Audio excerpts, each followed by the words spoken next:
खड्गं चक्रगदे सुचापपरिघान् शूलं भुशुण्डीं शिरः शङ्खं सन्दधतीं करे स्त्रीनयनां शर्वाङ्गभूषावृतां नीलास्मद्युतिमास्य पाददशकां सेवे महाकालिकां यामस्तौत्स्वपिते हरौ कमलजो हन्तुं मधुं कैटभम् अक्षस्रक्परशुं गदे सुकुलिसं पद्मं धनुष्कुण्डिकां दण्डं शक्तिमसिं च चर्मजलजं घण्टां सुराभाजनं शूलं पाशसुदर्शने च दधतीं हस्तैः प्रसन्नाननां सेवे शैरिभमर्दिनीमिह लक्ष्मीं सरोजस्थिताम्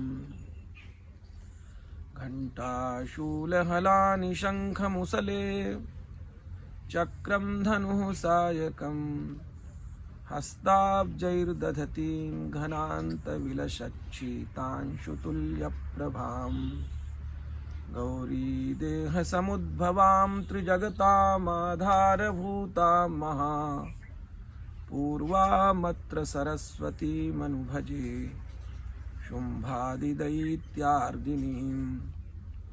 विद्युद्दामशमप्रभां मृगपतिः कन्धस्थितां भीषणां कन्याभिः करवालखेटविलसत् हस्ताभिरासेवितां हस्तैश्चक्रगदाशिखेटविशिखांश्चापं गुणं तर्जनीं बिभ्राणामनलात्मिकां शशिधरां दुर्गां त्रिनेत्रां भजे। हरे कृष्ण कृष्ण कृष्ण हरे हरे हरे कृष्ण कृष्ण कृष्ण हरे हरे हरे राम राम राम हरे हरे हरे राम राम राम हरे हरे हरे कृष्ण कृष्ण कृष्ण हरे हरे हरे कृष्ण कृष्ण कृष्ण हरे हरे हरे राम राम राम हरे हरे हरे राम राम राम हरे हरे। हम सभी बड़े भाग्यशाली हैं। आश्विन के नवरात्र में पराम्बा का गुणगान अभी हम सब लोग करेंगे। कलौ चंडी विनायकौ। कुछ विद्वानों का मत है कि कलयुग में भगवान गणेश और माता दुर्गा इनकी पूजा विशिष्ट मानी गई है, सद्यः फल को देने वाली है। परंतु कुछ विद्वानों को मत है कलौ चंडी केवला। कलयुग में केवल भगवती की उपासना ही सभी संपत्तियों के उपस्थित होने का मूल कारण है। यदि पराम्बा प्रसन्न है या स्त्री स्वयं सुकृतिनाम भवनेश्व लक्ष्मी, यदि वह पराम्बा प्रसन्न हो जाएं तो हमारे आप सबके घरों में असीम संपदाओं से हमें संपन्न कर देंगी। या श्री स्वयं सुकृतिनाम भवने स्वलक्ष्मी पापात्मनाम। और जो पापात्मा हैं, जो भगवती की आराधना से वंचित हैं, उनके घर में वे अलक्ष्मी रूप में वास करती हैं। कहने का तात्पर्य भगवती ही सर्वत्र व्याप्त हैं। यदि हमारे घर में हमारी सद्भावनाओं से प्रसन्न होकर के माता की कृपा बरस रही है और हम संपन्नता की ओर जा रहे हैं, तो मूल में भगवती का ही स्वरूप हमें दिख रहा है। और यदि किसी भी प्रकार की संपन्नता से हम दूरी बनाए हुए हैं, हमारी प्रसन्नता लुप्त है, स्वाभाविकता हमारे हृदय में नहीं है, तो मान लीजिए वो भी एक भगवती का दूसरा रूप अलक्ष्मी है। वह भी वही स्थिति करती हैं। इसलिए आवश्यक है कि हमें क्षण क्षण प्रतिक्षण भगवती के आराधन में अपने को निमग्न रखना चाहिए। क्यों? या श्री स्वयं सुकृतिनाम भवने स्वलक्ष्मी पापात्मनाम और कृत धियाम हृदयेषु बुद्धि। जो श्रेष्ठ कर्म करने वाले लोग हैं, उनके हृदय में वह बुद्धि रूप में वास करती है। श्रद्धा सताम, सज्जनों के बीच में वो श्रद्धा रूप में वास करती है। यदि हमारे श्रद्धा नहीं है तो समझ लेना चाहिए हमारी क्या स्थिति है। अर्थात श्रद्धा भी रखना भगवती के स्वरूप को अपने हृदय में धारण करना, और श्रेष्ठ व्यक्ति ही श्रद्धा का अनुपालन कर सकते हैं। क्यों? शास्त्रेषु वाक्येषु विश्वासः सैव श्रद्धा। शास्त्रों में, गुरु वाक्यों में विश्वास का नाम श्रद्धा है। और स्वाभाविक है, जो एक बार इधर शास्त्रों का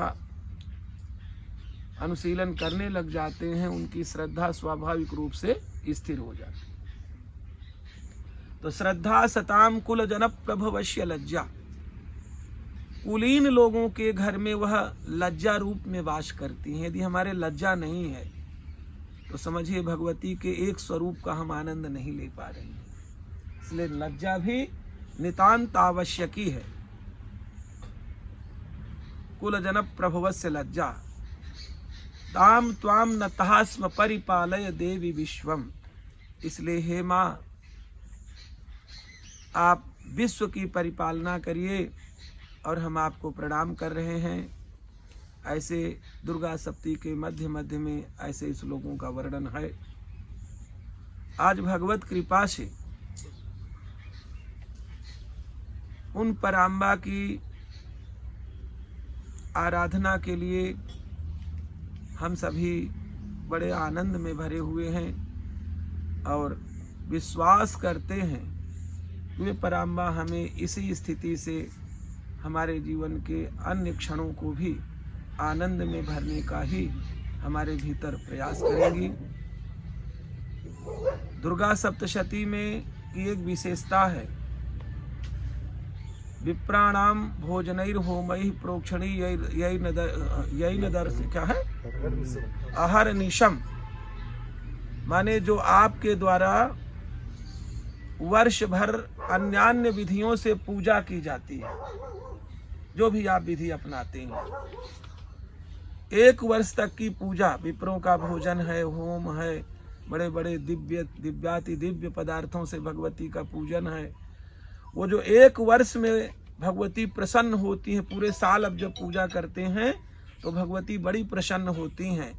परंतु भगवती एक बात और कह रही हैं, बोले प्रीतिर्मे क्रियते सास्मिन सुकृत सुचरिते श्रुते। यदि एक बार व्यक्ति इस जो आश्विन का नवरात्र है, इसमें भगवती की इस कथा का श्रवण कर ले, उनके महात्म्य का श्रवण कर ले, तो जो एक वर्ष की पूजा में भगवती को प्रसन्नता होती है, वो इतने मात्र में हो जाती है। तो बड़े सौभाग्य से आज भगवती के अन्यान्य रूपों का अपने सब आनंद लेंगे। किस प्रकार से भगवती यहाँ प्रकट होती हैं, किस प्रकार से सभी पर दया करके रखती हैं, क्योंकि यद्यपि वह दया तो करती ही रहती हैं। लिखा है कुपुत्रो जायेत क्वचिदपि कुमाता न भवति। कुपुत्र तो संभव है, परंतु माता के हृदय से दया चली जाए, स्नेह समाप्त हो जाए, ऐसा संभव नहीं है। और वह तो माताओं की माताएं। इसलिए 3 चरित्रों के माध्यम से, प्रथम चरित्र के माध्यम से पराम्बा महाकाली का स्तवन किया गया है। मध्यम चरित्र के माध्यम से भगवती पराम्बा महालक्ष्मी का स्तवन किया गया है। इसी प्रकार से उत्तम चरित्र के माध्यम से पराम्बा भगवती सरस्वती का आराधन किया गया है। आज हम लोग क्रमशः आज से आरंभ करके जब तक दुर्गा जी के इस महात्म्य का संपूर्ण वर्णन जो ऋषियों ने किया है वो हम आप सबके सामने नहीं आ जाता, तब तक प्रयास करते रहेंगे कि भगवती का आराधन करें। देखिए, सभी के हृदय में सभी के चित्त हैं, सभी की मनस स्थिति है, सभी की अपनी अपनी स्थिति है।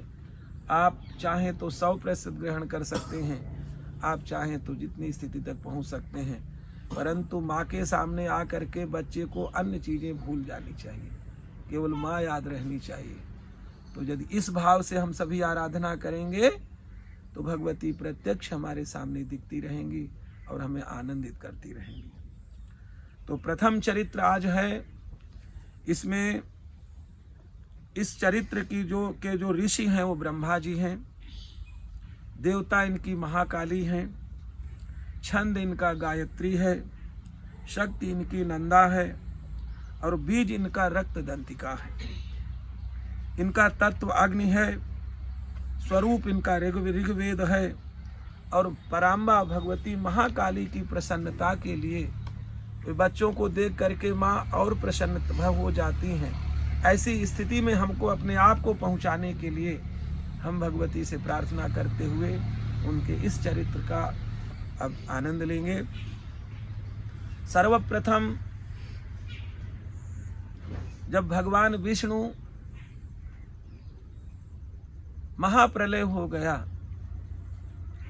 तो पराम्बा महाशक्ति जो निद्रा रूप में विद्यमान है इस ब्रह्मांड में, भगवान विष्णु भी क्या किए, जब कुछ नहीं था तो चराचर जगत में केवल जल ही जल था, तो जो उनके जिस पर शयन करते हैं शेषनाग पर, उस पर भगवान विष्णु ने अपना आसन लगाया और योग निद्रा की सहायता से, देखिए भगवान विष्णु को भी उनके बिना अग्रिम स्थिति प्राप्त करने के लिए बाध्य होना पड़ता उनकी आराधना के लिए।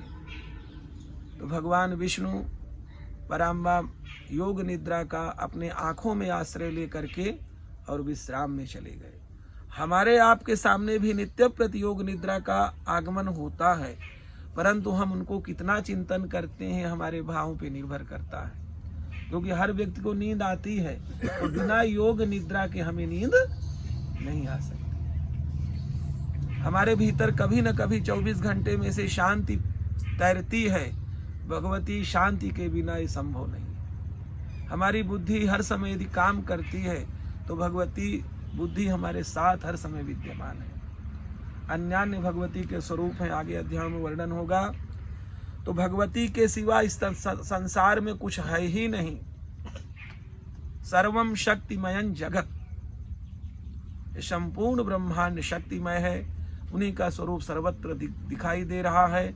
उन्हीं के कारण आंख है आपकी, लेकिन यदि शक्ति नहीं है आंख में देखने की तो आप नहीं देख सकते किसी वस्तु को। तो जो शक्ति रूप में हमारे आंखों में विद्यमान है वो भी तो भगवती हैं, अर्थात उन्हीं के माध्यम से देखना है, उन्हीं के माध्यम से कानों की शक्ति बन करके बैठी हैं कर्णों में, उन्हीं के माध्यम से सुनना है, उन्हीं के माध्यम से सारी स्थितियों में हमको रहना है। तो भगवती कैसी हैं? बोले अपने हाथों में उन्होंने 10 आयुध धारण कर रखे हैं। तो पराम्बा कौन कौन से? बोले खड्गम चक्र गदा, ईशु माने बाण, खड्गम चक्र गदेषु चाप परिघान, शूलम भुशुंडीम शिरः, शंखम संदधतीम करस्त्रिनयनाम, सर्वांग